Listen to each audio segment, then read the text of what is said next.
Mas então, pessoal, Alexandre aqui. Nesse vídeo, nós vamos continuar trabalhando em cima de uma tabela de distribuição de frequências por ponto. Só que o nosso objetivo vai ser calcular as denominadas medidas de dispersão ou variabilidade. São elas variância, desvio padrão e coeficiente de variação. Ok?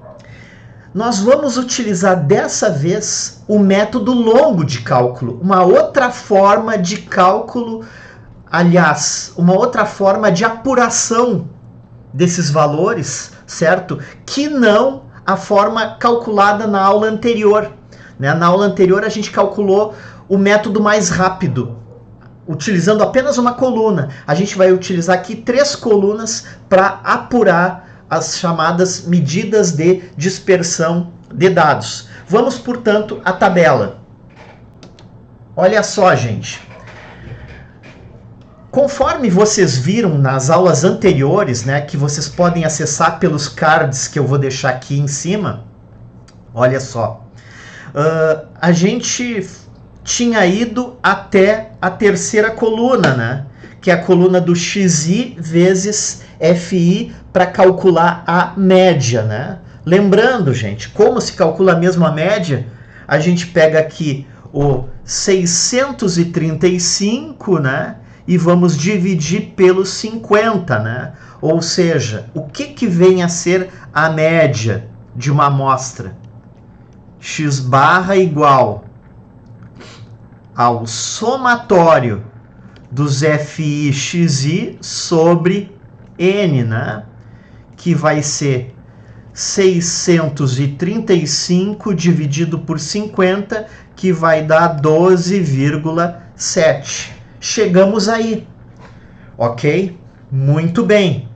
Agora, para o cálculo, para a apuração dos valores da variância, a gente vai precisar, pelo método mais longo, de 3 colunas aqui. Então, a gente vai ir passo por passo, certo? Vou apagar aqui a fórmula.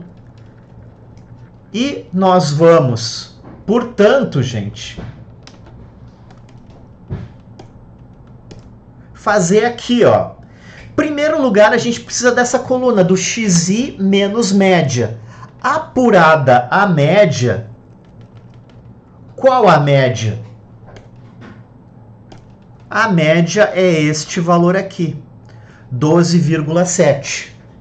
Então, na primeira classe ali, na primeira linha, o que a gente faz? A gente vai fazer XI menos média, ou seja, 9 menos 12,7, que vai dar, eu já coloquei aqui na planilha pronto, certo? Vai dar aqui menos 3,70. Depois, 12 menos 12,7. Todo o valor dessa, todos os valores da primeira coluna do XI menos a média, menos o valor que a gente calculou na média. Ou seja, vocês podem ver como é importante o cálculo correto da média. Porque se tu calcular errado a média, tu erra em cadeia todos os valores referentes às medidas de dispersão. Então, vai fazendo assim, ó. Sempre o valor do XI, por exemplo, esse aqui, 15 menos 12,7, vai dar 2,30. E assim sucessivamente. Então tá, temos a coluna dos valores de XI menos média. Aí, a próxima coluna vai ser o quê? XI menos média ao quadrado. Ou seja, nós vamos elevar cada um dos elementos da coluna anterior, elevar ao quadrado. E vocês sabem também, né, que valores negativos elevados ao quadrado, eles vão se tornar positivos. Muito bem. Então, aqui no caso, tu vai pegar 3,70 vezes 3,70, elevando ao quadrado, ok? Então, já está feito aqui, tá, pessoal? Já deixei pronto para agilizar mais esse vídeo. Então, elevamos os elementos ao quadrado. E, por fim, a gente vai pegar a última coluna, que é FI vezes xi menos média ao quadrado. Ou seja, a gente vai pegar os elementos da coluna anterior e multiplicar pelos elementos da coluna do FI, que é a segunda coluna aqui, gente, tá? Então, ó, por exemplo, esse 191, ele veio da onde? A gente vai pegar o 13,69 e vai multiplicar por 14. Depois, esse 5,88 veio da onde? A gente vai pegar o elemento da coluna anterior, 0,49, e vamos multiplicar por 12. E assim sucessivamente, ok? Depois, o que acontece? A gente vai chegar aqui e vai fazer esse somatório. Por que esse somatório, pessoal? Porque a fórmula da variância, que é dada por S2, ela também pode ser escrita da seguinte maneira. É o somatório dos FI xi menos média ao quadrado. Tudo isso aqui dividido por n menos 1. Né? Muito bem. Todo esse termo aqui, gente, do somatório dos FI, que multiplica xi menos média elevado ao quadrado, pessoal, a gente precisa chegar nesse 442, né? Com 50. Então, aqui ficou 442 com 50. Que é o mais chato de se calcular, né? Dividido por n menos 1. Quem é o n? O n é o tamanho da amostra, que é 50, pessoal. 50 menos 1, que vai ficar 49. Muito bem. Portanto, a gente pega agora 442 com 50 e dividimos por 49, que vai dar 9,03, que é o valor da variância, certo? E o valor do desvio padrão? O valor do desvio padrão é a raiz quadrada da variância, dado por S, tá? Eu estou considerando aqui, pessoal, desvio padrão, variância, dados amostrais. Por isso eu estou usando a letra S, tá? Se fosse de uma população, nós utilizaríamos a letra grega sigma, tá? Então, 9,03, a raiz quadrada, né? Ou seja, chegaremos num desvio padrão de 3, aproximadamente 3.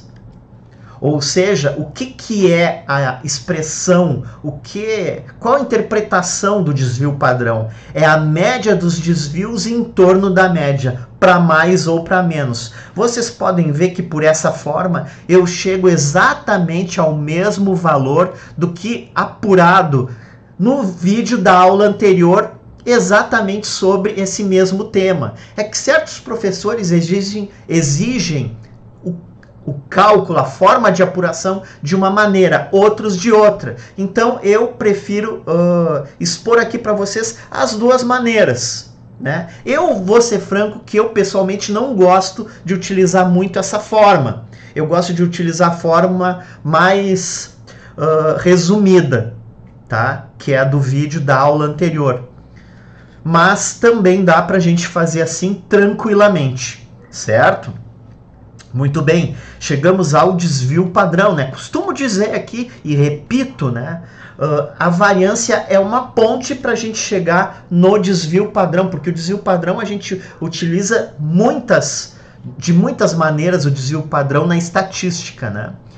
Muito bem, chegando no desvio, a gente vai para o coeficiente de variação, CV. O coeficiente de variação é dado pela divisão do desvio padrão pelo x barra, S sobre x barra. Ou seja, o CV vai ser igual a 3 dividido por 12,7, né?